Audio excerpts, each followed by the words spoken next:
Bienvenue dans cette nouvelle vidéo, la vidéo 7 de la série Accord Toltec et Leadership personnel. Donc, comme je vous le disais la dernière fois, nous allons maintenant approfondir chaque accord, puisque vous connaissez maintenant les 5, et je vais répondre au fur et à mesure des questions que je reçois, et bien finalement avec ma vision des choses, avec des pistes de réflexion. Je ne vous impose pas évidemment ma vérité, vous savez, je vous ai appris à faire attention à ce qui résonne et à ce qui ne résonne pas pour vous, pour pouvoir appliquer au quotidien dans votre vie personnelle et dans votre vie professionnelle, puisque pour moi, les deux vont ensemble. Donc aujourd'hui, j'avais envie de vous poser, de vous reparler de l'accord Toltec qui était que votre parole soit impeccable. Donc avant ça, j'ai envie quand même de vous redire de ne pas oublier de mettre un petit like sous cette vidéo, cliquez sur le petit pouce bleu, signe que vous appréciez le sujet. Moi, ça me fait toujours plaisir de voir que vous appréciez ce dont je vous parle. Et surtout, si ce n'est pas déjà fait, eh bien, abonnez-vous pour obtenir la suite de cette série de vidéos. Donc, revenons à notre sujet du jour, l'approfondissement de que votre parole soit impeccable. Donc, honnêtement, la pratique quotidienne d'une parole impeccable, c'est pas franchement facile. Je vous ai parlé déjà, je crois, dans une de mes vidéos, oui, c'est sûr, des vitamines mentales. Je crois que je l'avais intitulée Comment mieux communiquer dans une énergie constructive. Je crois que c'est celle-ci où je parle des passoires de Socrate. Allez voir la vidéo et je vous la mettrai peut-être dessous celle-ci, avec le lien pour que ce soit plus rapide pour vous de la retrouver.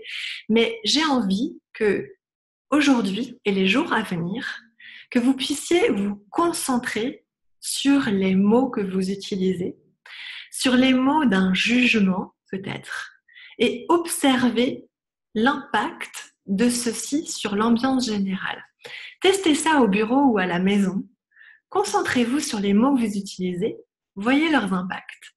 Si vous jugez quelqu'un, observez-vous et observez l'impact que ça a en vous et que ça a avec les autres.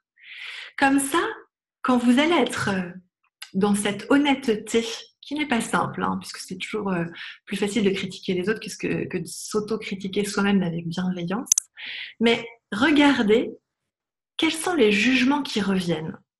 Quels sont les jugements que vous avez l'habitude de porter?